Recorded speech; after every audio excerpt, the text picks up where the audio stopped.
आज का पहला पाठ प्रेरित चरित अध्याय 22 पद संख्या 3 से 16।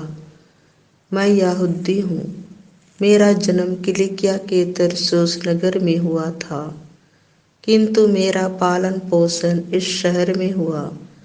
गमालिएल के चरणों में बैठकर मुझे पूर्वजों की संहिता की कट्टर व्याख्या के अनुसार शिक्षा दीक्षा मिली। मैं ईश्वर का वैसा ही उत्साही उपासक था जैसे आप सब हैं। मैंने इस पंथ को समाप्त करने के लिए इस पर घोर अत्याचार किया और इसके स्त्री पुरुषों को बांधकर बंदीगिरी में डाल दिया। प्रधान याजक तथा समस्त महासभा मेरी इस बात के साक्षी हैं।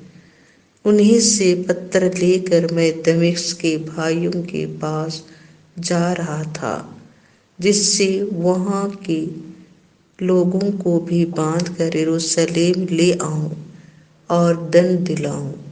जब मैं यात्रा करते करते दमिश्क के पास पहुंचा तो दोपहर के लगभग एकाएक आकाश से एक प्रचंड ज्योति मेरे चारों ओर चमक उठी।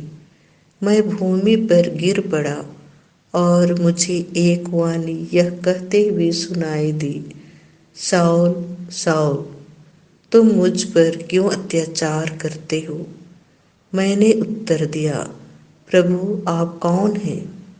उन्होंने मुझसे कहा, मैं ईसा नाजरी हूँ, जिस पर तुम अत्याचार करते हो।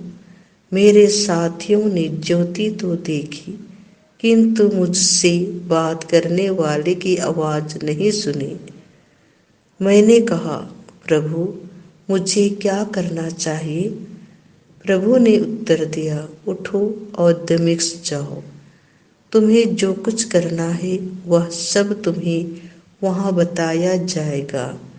उस ज्योति के तेज के कारण मैं देखने में असमर्थ हो गया था, इसलिए मेरे साथी मुझे हाथ पकड़कर ले चले और इस प्रकार मैं दमिश्क पहुंचा। वहां अनानियास नामक सज्जन मुझसे मिलने आए। वे संहिता पर चलने वाले भक्त और वहां रहने वाले यहूदियों में प्रतिष्ठित थे। उन्होंने मेरे पास खड़ा होकर कहा, भाई शाऊल, दृष्टि प्राप्त कीजिए। उसी क्षण मेरी आंखों की ज्योति लौट आई और मैंने उन्हें देखा।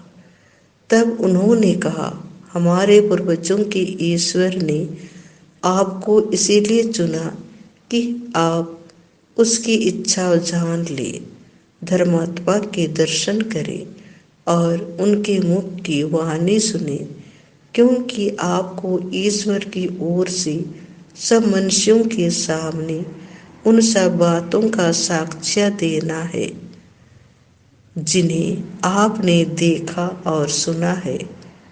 अब आप देर क्यों करें? उठकर बपतिस्मा ग्रहण करें और उनके नाम की दुहाई देकर अपने पापों से मुक्त हो जाएं। यह प्रभु की वाणी है। संत मार्कुस के अनुसार पवित्र सुसमाचार अध्याय 16 पद संख्या 15 से 18। इसके बाद ईसा ने उनसे कहा, संसार के कोने कोने में जाकर सारी सृष्टि को सुसमाचार सुनाओ। जो विश्वास करेगा और बपतिस्मा ग्रहण करेगा उसे मुक्ति मिलेगी। जो विश्वास नहीं करेगा वह दोषी ठहराया जाएगा। विश्वास करने वाले ये चमत्कार दिखाया करेंगे। वे मेरा नाम लेकर अबदूतों को निकालेंगे, नवीन भाषाएं बोलेंगे और सांपों को उठा लेंगे। यदि वे विष पिएंगे तो उससे उन्हें कोई हानि नहीं होगी। वे रोगियों पर हाथ रखेंगे और रोगी स्वस्थ हो जाएंगे।